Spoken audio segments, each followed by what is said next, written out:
മലയാള cinema വേദിയുടെ നിത്യവസന്തമാണ് യശസ്വിജയനായ പ്രേം നസീർ.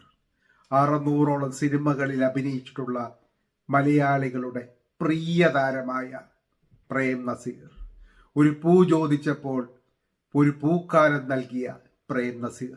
ആ പ്രേം നസീറിനെ കുറിച്ച് ഒരു മോശമായ അഭിപ്രായം പറഞ്ഞ് മലയാളത്തിലെ മിമിക്രി താരമായ ടിനി ടോം സിനിമാ ലോകത്തിൻ്റെ വൻപിച്ച പ്രതിഷേധം ഏറ്റുവാങ്ങി. കഴിഞ്ഞ ദിവസമാണ് ടിനി ടോം ഒരു ഇൻ്റർവ്യൂ സമയത്ത് പറഞ്ഞത്, മലയാളത്തിൻ്റെ മഹാനടനായ ശ്രീമാൻ പ്രേം നസീർ തൻ്റെ അവസാന കാലഘട്ടങ്ങളിൽ സിനിമയൊന്നുമില്ലാതെ മുഖത്ത് മേക്കപ്പ് ഇട്ടുകൊണ്ടുപോയി അദ്ദേഹത്തിൻ്റെ സുഹൃത്തുക്കളായ ബഹദൂറിൻ്റെയും അടൂർ ബാസിയുടെയും വീട്ടിൽ പോയിരുന്ന് തനിക്ക് റോളുകളൊന്നുമില്ല എന്ന് പറഞ്ഞ് വിഷമിക്കുമായിരുന്നു എന്ന്. മിമിക്രിയിൽ നിന്ന് വളർന്നു വന്ന് മലയാള സിനിമയിലേക്ക് കടന്നു കയറിയ ശ്രീ ടിനി ടോം പറഞ്ഞത് കുറച്ച് കടന്നുപോയി എന്നാണ് മലയാള സിനിമാ വേദിയിലെ നായികന്മാർ, സംവിധായകർ എല്ലാവരും അഭിപ്രായപ്പെട്ടത്.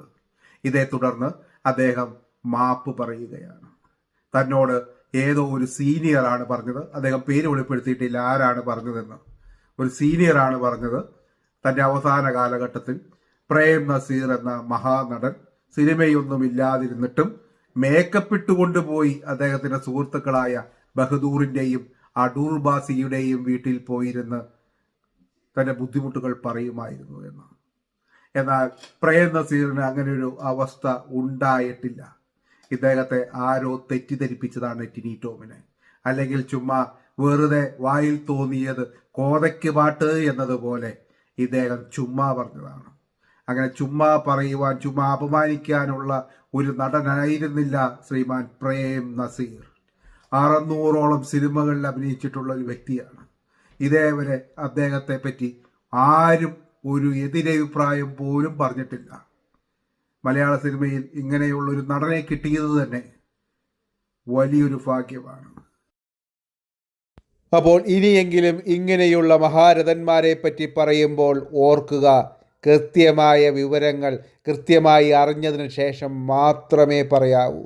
അല്ലെങ്കിൽ നാട്ടുകാരുടെ തെറി മൊത്തം കേൾക്കേണ്ടി വരും.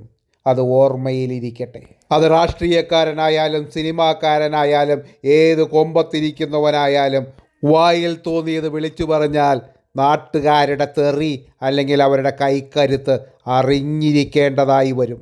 അപ്പോൾ ഓർക്കുക, വാ തുറക്കുന്നതിന് മുമ്പ്. നന്ദി, താങ്ക് യു, നമസ്കാരം.